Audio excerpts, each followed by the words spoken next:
Alex has been playing with the enriched number plumber. In Alex's number plumber, the number 3 is dropped in here.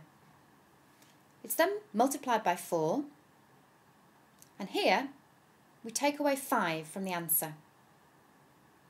So let's find out what happens when the number 3 is dropped into Alex's number plumber.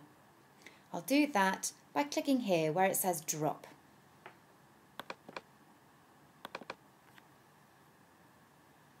So it's multiplied by 4, which makes 12, and then 5 is taken away from 12, and we get left with 7. So I'll make a note of the number 7.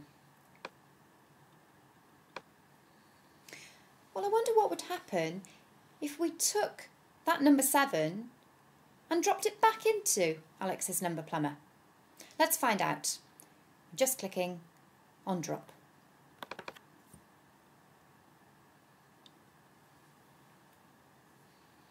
Right, so this time we've got a number 23. So I'll make a note of 23 underneath 7.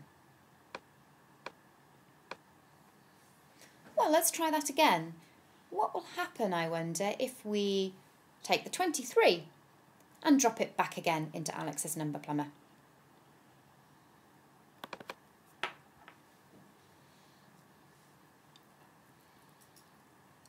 So this time I've got 87.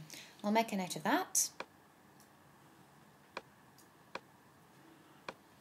Oh, that's interesting. I think I can see a pattern there, but we'll try it one more time. So what happens if 87 is dropped into the number plumber?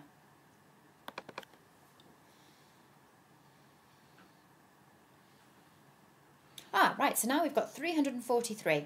I'll write that down underneath the other results we've got.